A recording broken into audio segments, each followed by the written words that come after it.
Welcome to New Central Television. I am Likon Obanjo. The top stories at this hour.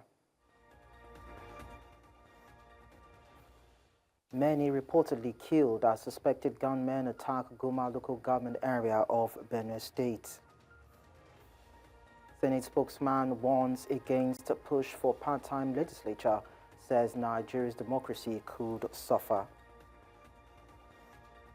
Israeli Prime Minister Benjamin Netanyahu threatens more attacks on Iran.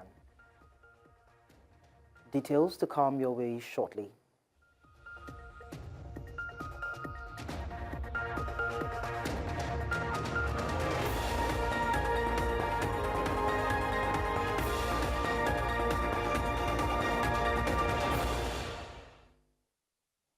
We begin with security matters. Unspecified number of people have been reportedly killed by gunmen suspected to be armed herders at Yelewata in Guma Local Government Area of Benue State.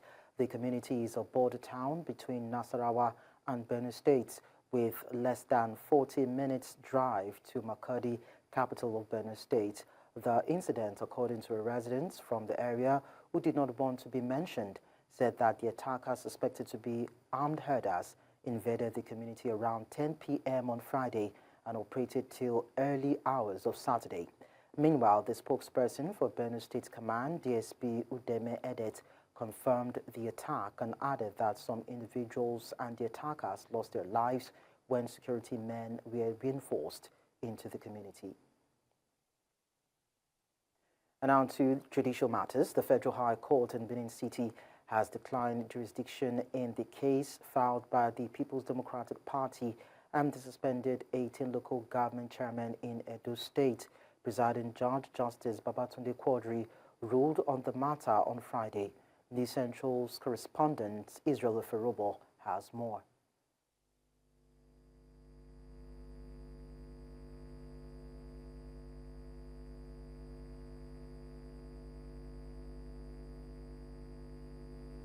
It was a brief but decisive hearing at the Federal High Court in Benue City. The suit filed by the People's Democratic Party and the 18 suspended council chairmen seeking to overturn their suspension was dismissed, at least for now. The local government chairmen were suspended in December 2024 by the Edo State House of Assembly following a petition from Governor Monday Okpebholo. The governor accused them of insubordination and failure to submit financial records. The court gave a decision today. And of course, the court declined jurisdiction because the Federal High Court can only adjudicate on matters within the provisions of Section 251, Sub 1 of the 1999 Constitution that lists areas for which the Federal High Court has jurisdiction. And the court even said that even if you have a decision of the State High Court, the Federal High Court is not a place to come and enforce it. So the court declined jurisdiction, describing it as an abuse of judicial process. Barrister Yelewata explained the legal basis for the court's decision. It was a matter that involves the interpretation of the state law, just as the court rightly noted, falls within the provisions of Section 272 of the Constitution that confers the State High Court with unlimited jurisdiction. And the court even said that even if you have a decision of the State High Court, the Federal High Court is not a place to come and enforce it. But rather, much as the defendants in that case have a right of appeal, you can go to the State High Court to talk of enforcement. So the court declined jurisdiction, describing it as an abuse of judicial process. Counsel to the People's Democratic Party and the 18 suspended local government chairmen unveiled their next line of action.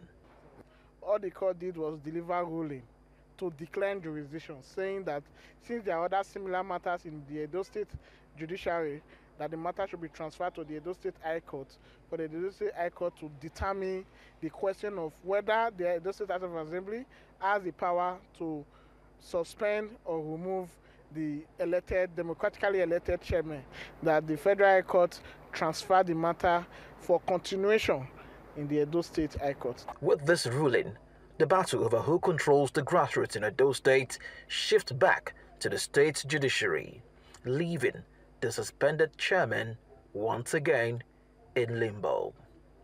In Edo State, for News Central, Israel Eferobor. Well, to help us make sense of this, we're joined by a legal practitioner, Elvis Asia. Elvis, thank you so much for joining us on the news. Thank you for having me on the program. So, according to the ruling, state governors cannot dissolve democratically elected councils or install caretaker committees and demand disbursement of local funds through them. How would you react to this? The decision of the court is very clear. I'm quite surprised that in the first place, the Federal High Court was approached on an issue such as this. The question, in my view, that has been submitted to the court is whether or not suspension of the government chairman by the Edo State House of Assembly, as backed by the governor, it's something that is illegal.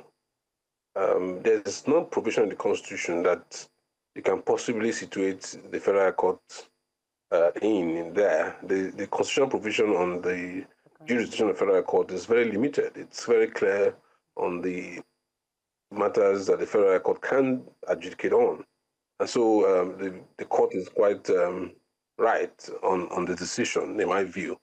Of course, we're also aware that there are other pending cases arising from what has happened to the government system in Edo State at the State High Court. So it would be best to warehouse all the cases there, in order for an effective resolution of the matters.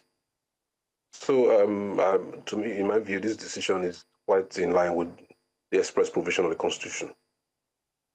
All right, so for you, what would you consider as the basis of the allegations? I mean, we're talking about gross misconduct, insubordination, financial mismanagement leveled against the local council chairman. We're even looking at the veracity of these claims by the state government.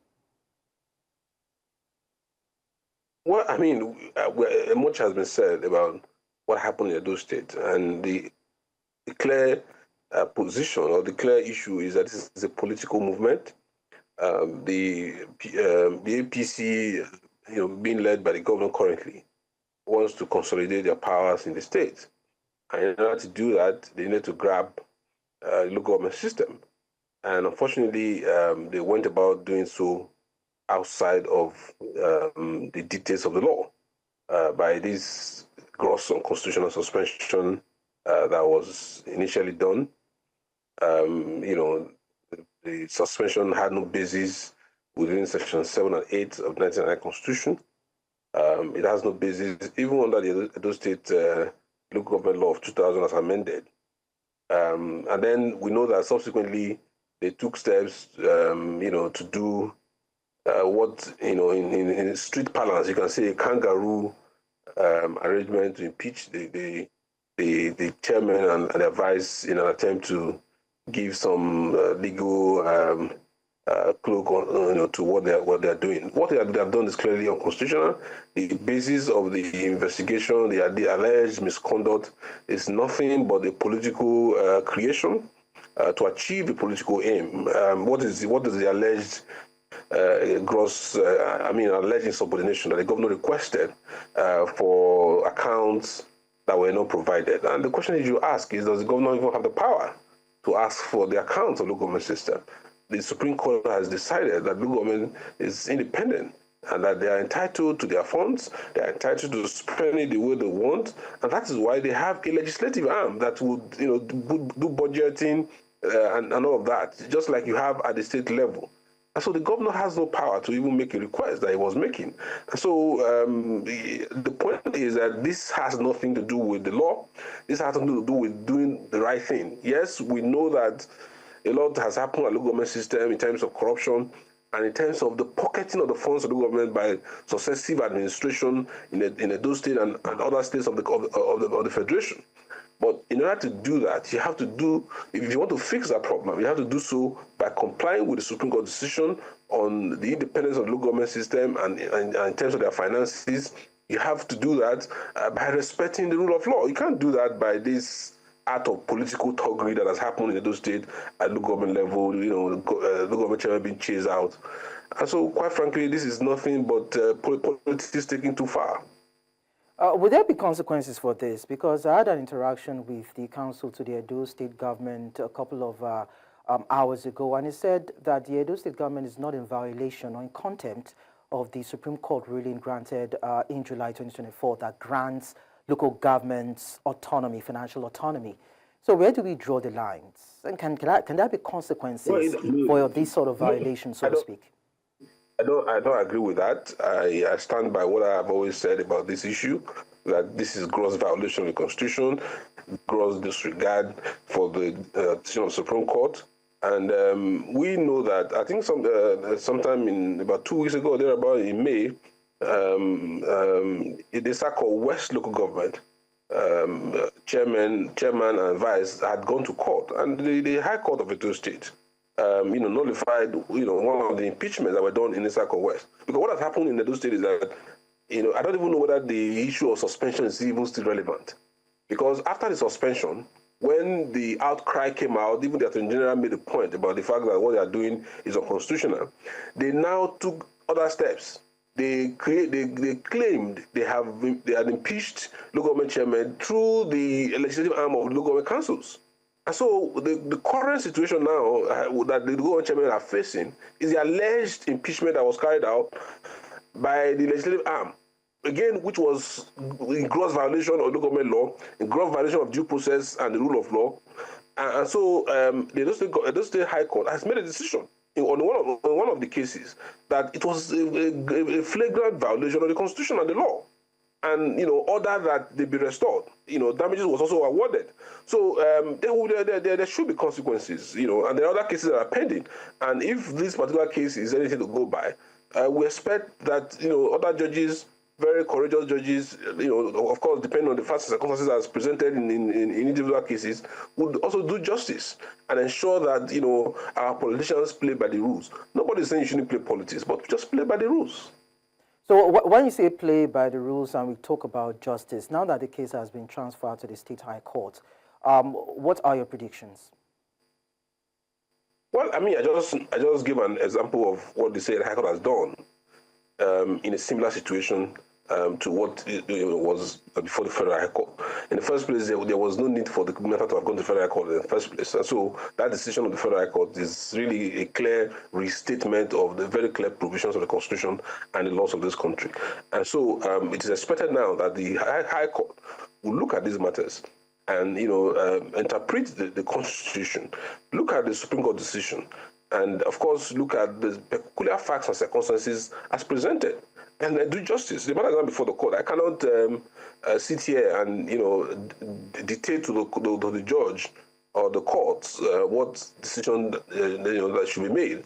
But what I can say is that, they should look at, all the facts and circumstances, and, ensure that the rule of law is obeyed, ensure that our democracy is not threatened by this action, this gross disregard for the law and the rules of the country, and ensure that local government system is protected.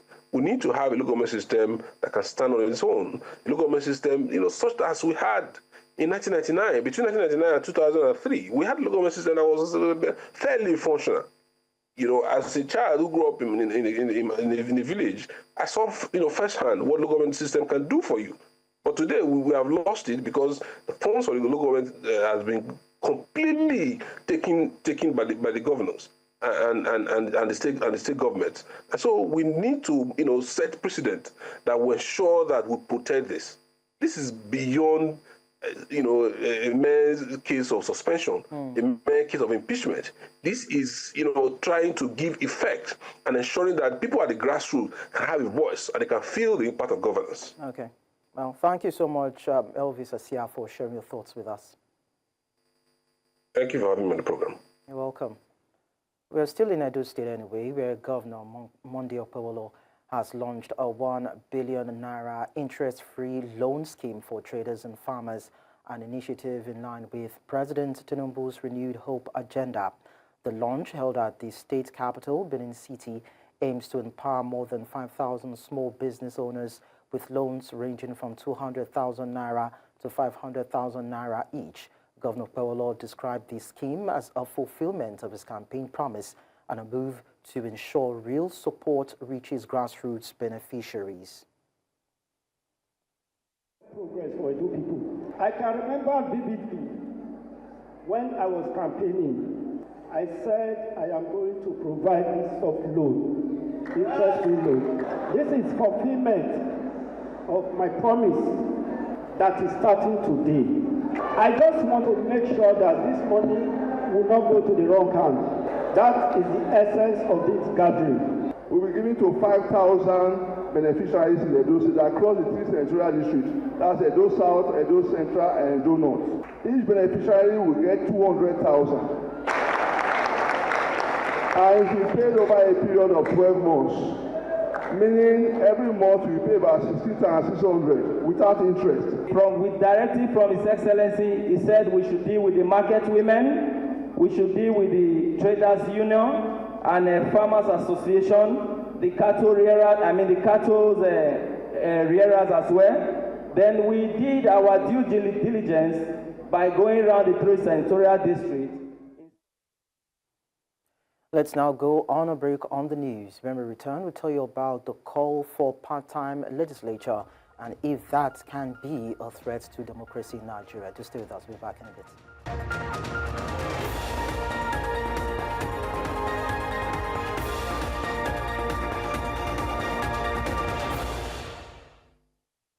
Many thanks for being there. And as we talk about legislative stories now, Senate spokesperson Yemi Adaramodu has warned that Nigeria's democracy could suffer if the National Assembly is made a part-time institution. Adaramodu responded to former INEC chairman Atahiru Jega's call for a part-time legislature with reduced emoluments. He said, and I quote, "If the parliament is on part-time, then democracy is on part-time," and of quote, stressing that no democracy thrives by weakening its legislature. He argued that lawmakers do more than make laws. They also perform oversights and attend to extensive constituency needs. Adaramodu noted that parliamentarians often provide personal support to constituents and remain the most accessible arm of government.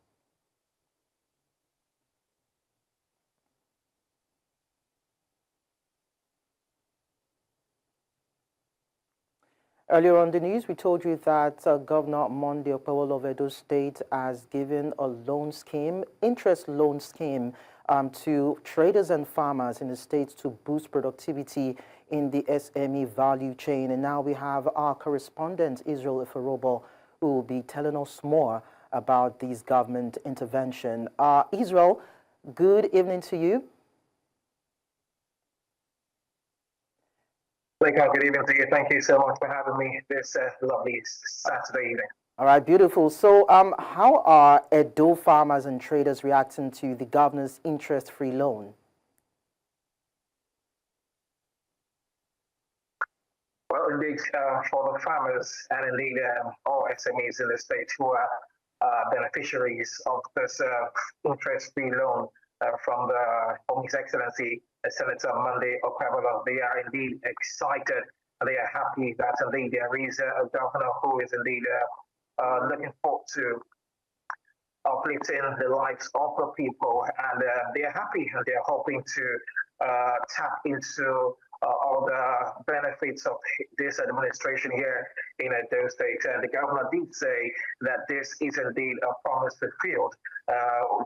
While he was campaigning for election, he did promise the people of Edo State that they will be getting interest-free loans to boost productivity, to boost their businesses here in the state. And this is exactly what the people of Edo State, the farmers and the cattle herders, just about everyone in the SME value chain are experiencing today in Edo State. Nico? All right, so as regards agriculture and probably some other kind of businesses, I'd like to find out what critical areas or issues that this loan intervention would be addressing to actually boost productivity that you mentioned. Well, if I get your question correctly, because the line was a bit breaking there, it's about trying to ensure that the people of Edo State, they go ahead to reap the benefits of His Excellency Senator Monday Okpebholo. He promised this was going to happen, and now it is happening. Not just for the farmers, but for the market women as well, traders in the states, and people who are indeed directly involved with productivity. The government did say that this interest-free loans will go ahead to make sure that these people are able to boost their jobs, to boost their market operations, to make sure they are able to employ more hands in whatever they are doing. And this is exactly what the governor and this administration of His Excellency Senator Okpebholo is trying to do here in Edo State. And one amazing thing about this interest-free loan in Edo State by His Excellency Okpebholo is the fact that for the first 1 month after the disbursement of this loan, it is interest-free. They are not supposed to pay for 1 month. Then after about a month, they start paying back.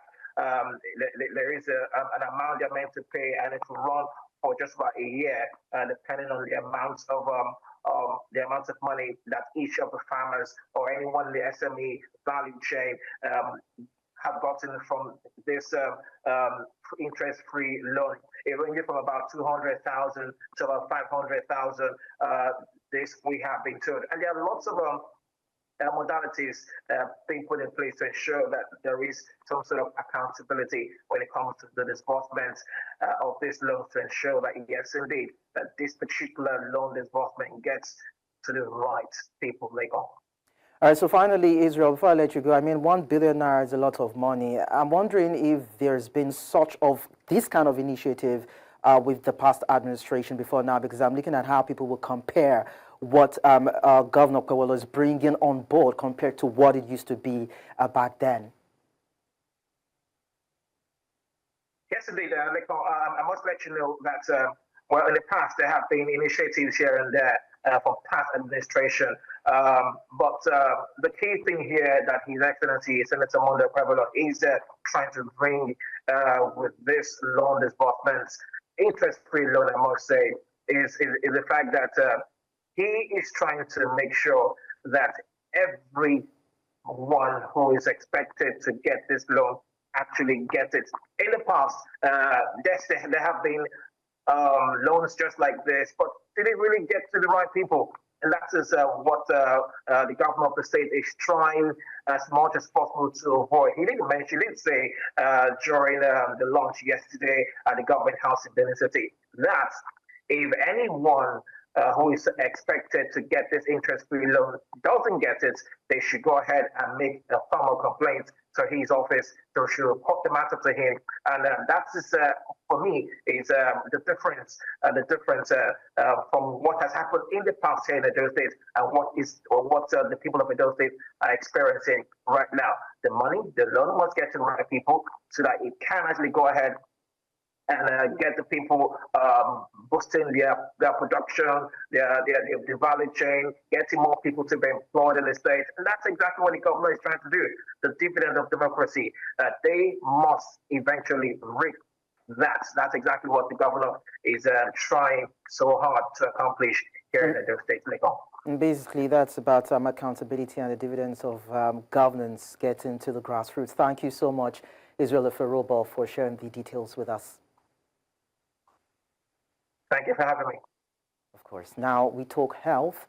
Health experts say a single unit of donated blood can save up to 3 lives. Yet Nigeria continues to face a serious blood shortage, largely due to a lack of voluntary donors. World Blood Donor Day serves not only to thank donors worldwide, but also to spotlight the ongoing challenges in making safe blood transfusions accessible.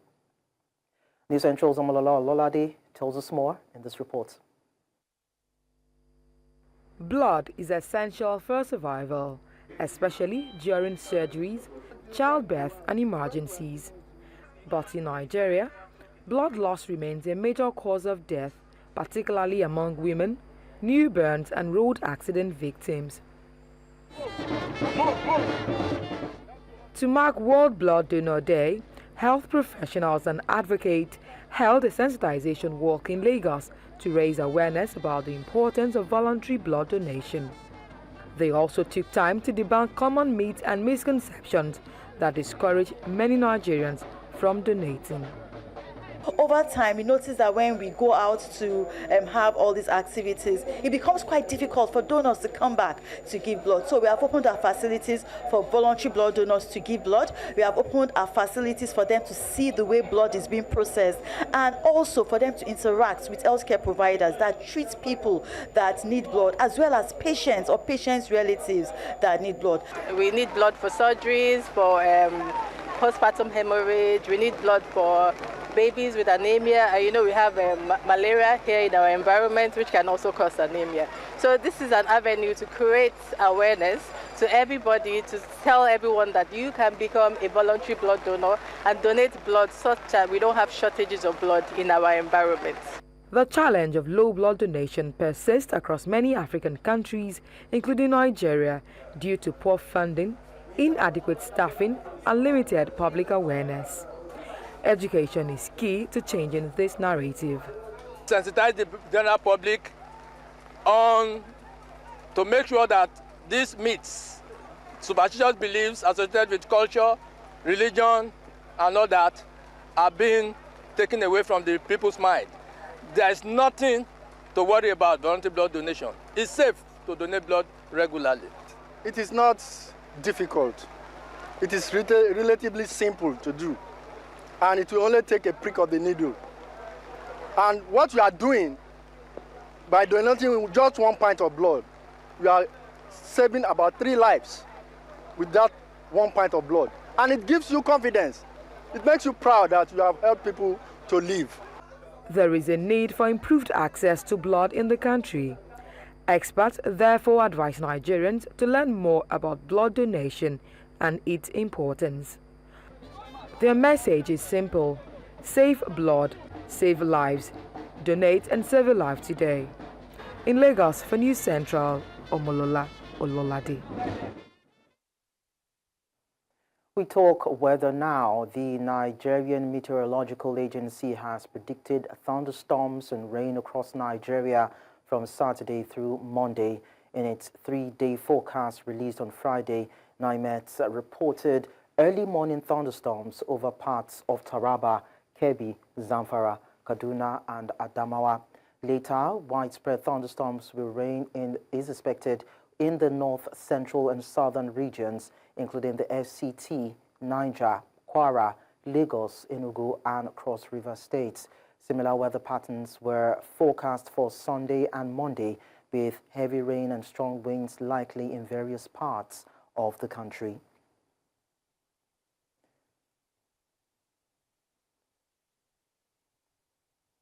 Now, Nigeria's journey towards cleaner and sustainable transportation is gaining momentum. At a symbolic event at the Edo train station in Abuja, the presidential initiative on compressed natural gas handed over CNG-powered buses to the Nigeria Railway Corporation as part of the nation's energy transition initiative. This was also accompanied with the unveiling of a newly branded coach. The Central's correspondent, Sumaya Abubakar, tells us more.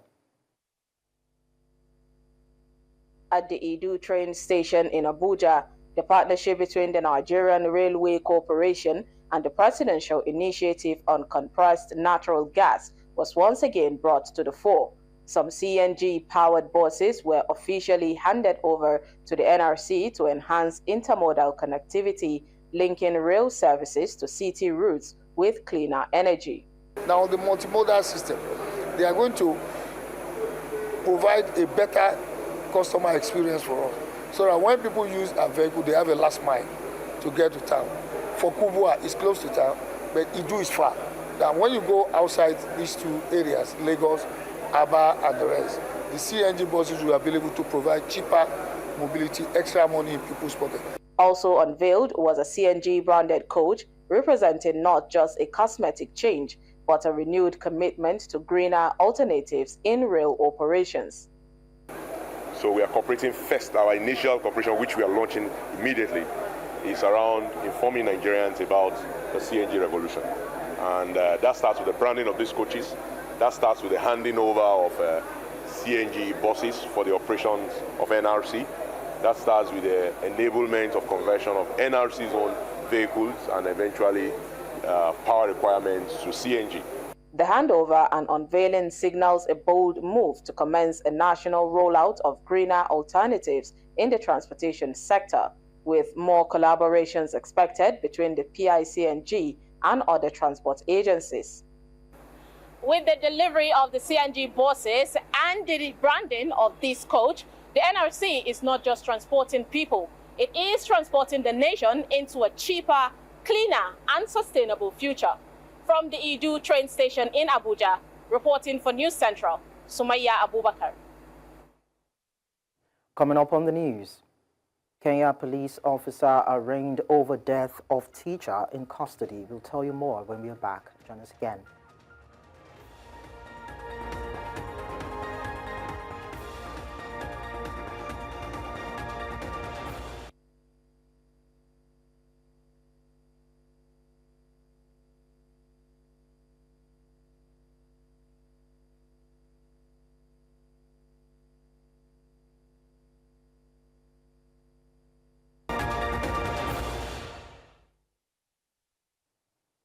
In other parts of Africa, precisely in Kenya, a police officer, James Mukana, has appeared in court in connection with the death of 31-year-old Albert Odwang, a teacher who died last weekend while in police custody. He had been arrested over social media posts criticizing a senior police official. Odwang's death has sparked outrage and reignited public anger over police brutality in Kenya. Rights groups and ordinary citizens are demanding justice, describing the incident as yet another example of unchecked abuse by law enforcement agencies. We, however, wish to say that, like one of the people who was arrested yesterday, we are informed is a police constable from Central Police Station. We take note of that, but we wish to say that a police constable is the junior-most officer in the hierarchy of the police and does not have control or does not run a police station. What that means, therefore, is that we expect much more from these investigations. We expect to see more senior people taking responsibility. We expect to see people who are the masterminds of this heinous act that took the life of our brother taking responsibility. The stories the policemen are telling all the security operators is so inconsistent, which is very clear is a lie, because to tell a lie is the most difficult thing I've ever seen. But to say the truth, you just say it is, and it will coincide with everything else that we know. So we don't want distractions. The officers are giving too many information, which are too much contradicting for strategic reasons that they know, and we are aware of those things. So what I want to tell Kenyans is that we are mourning.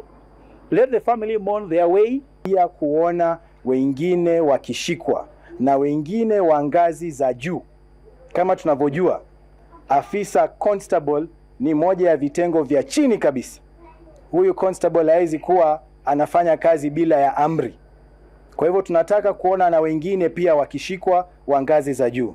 Tunaelezewa technician amekuja ambaye alihusika na ile CCTV pia ni kama amekamatwa tunavyoelezewa. Huyo technician alikuja pale kwa kazi. Aliitwa na nani? Inasemekana alilipwa 3,000. Alilipwa na nani? Kwa hivyo haya maswali lazima yaweze kujibiwa. Tusitafute sababu ya kushika walioko chini peke yake, the small fish, alafu tunaacha wale wengine.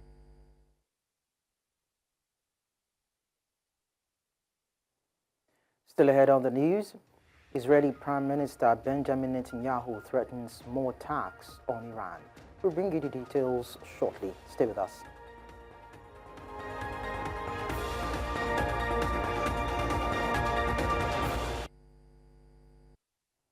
Outside of Africa, we tell you that Israel and Iran exchanged direct fire in an unprecedented escalation, with Israel launching a massive aerial assault early on Friday that struck Iran's Natanz nuclear facility and killed senior commanders, including Mohammad Bagheri and Hussein Salami. Iran responded with waves of drone and missile attacks, killing 3 and injuring dozens in Jerusalem and Tel Aviv. Despite fears of a wider conflict, some Iranians have vowed to stay. In the meantime, Israeli Prime Minister Benjamin Netanyahu has vowed to strike every target of the Ayatollah regime in Iran as Israel's air campaign against Iranian military and nuclear sites enters its second day. In a video message released on Saturday, Netanyahu declared that Israeli aircraft will soon be seen in the skies over Tehran, emphasizing that every site and every target will be hit. He claimed that Israeli strikes have already dealt a real blow to Iran's nuclear program since operations began on Friday. To discuss this, we are joined by our global affairs analyst, Ejike Okpa. Mr. Okpa, thank you so much for joining us. Hey, thank you for having me. You're welcome. Now, Israel has been accused of launching premeditated attacks on Iran when a room for negotiations is in the offing. But then, is the preemptive strike justified over the nuclear program? You know, what's been going on between, is there an echo? What's been going on between Israel and Iran is just this cat and mouse, game. U.S. is having a conversation with Iran that is stalled, and then all of a sudden there's an attack. It's the killing of, Iranian top officials, and then in retaliation, Iran is sent their own missiles. So, preemptive on what side? Both sides, are justified in their own actions. But the thing is it necessary? And depending on the audience you're asking them, I said, yeah, every country has the right to defend itself. But that right to defend yourself has to be put in context, in terms of, can we delay this for a moment? And see what happens. Obviously, there's ego, there's impatience, and then that region is now poised. It's like a keg of gunpowder. You don't know what's going to touch it off, and then all of a sudden, you see escalation, beyond the two countries. So we're hoping again, on a previous interview I did, I said, let's see what happens this weekend. If by Monday there'll be some senses, but obviously everybody's geared up for something. And if what the Prime Minister of Israel has said, they're going to hit everything in Iran, all the targets, you can expect there's going to be a bigger conflict going on. That's going to draw other countries, but formally, and then some other sympathizers who are just going to join in and I want to, see how they can inflict, damage on both sides. It could be through terrorist attacks, and that terrorist attacks is not going to just be limited to geography. It can be they can even try to do something in America or in England or anywhere they think is sympathizing or supporting Israel. So, everybody's on edge, and we're just going to see what happens. It's quite interesting, though, because both countries have uranium and nuclear arsenals. Iran is a signatory to the Nuclear Non-Proliferation Treaty, but Israel is not. So who is more of a nuclear threat between the two? Well, it's a good question. The point is that it's not what you have, it's how responsible are you to what you have. I guess, in the eye of the world, Israel is a more responsible nation because, they sit in the middle of countries that don't like them. And as a result, they get this goodwill. They don't have to be, because if they will be limited to what they can do. And then Iran somehow has gotten this level on itself as a rogue nation, and then so everybody's calling on them to step it down and be more responsible. But again, every nation, based on their sovereign right, is entitled to defend themselves. But at the same time, while you're doing it, you have to look at the consequences of any action. It's not just between the two fighting that. It could escalate to more into a regional thing, and then the whole world is going to be drawn into it. There's always going to be, a side for and a side against, and it's very unfortunate. And I don't have a magic wand as to what's going to bring peace to that region, but it's very, very uncalled for. President Trump has said things, say, hey guys, stop this, but at the same time, he's now going to be very vocal against Israel because, America is Israel's biggest supporter, and until that support is sort of, tamed or sort of reduced, and nothing is gonna happen. Because Israel is encouraged by the support they get from the U.S. But we are still not even sure what stand U.S. has on this, because the president at some point had given a thumbs up for the attack. Later on, it dissociated itself from the attack and all that. But that's another story that we are going to dwell on as long as this tension continues to escalate in the Middle East. Thank you so much, Ejike Okpa, for sharing your insights with us. Well, thank you for having me. And that's all at this hour on the news. But then we look at our top stories before we go. Many residents have been reportedly killed as suspected gunmen attack Guma Local Government Area of Benue State. Senate spokesman has warned against push for part-time legislature, said Nigeria's democracy could suffer. We also told you that Israeli Prime Minister Benjamin Netanyahu has threatened more attacks on Iran. Or you can send your eyewitness report to the WhatsApp number on the screen and follow us on social media. We are at News Central TV. You can also watch News Central live on DSTV channel 422, Go TV channel 23, Star Times channel 274, Alvo TV, and YouTube. Many thanks for watching. I am Lekon Onabanjo.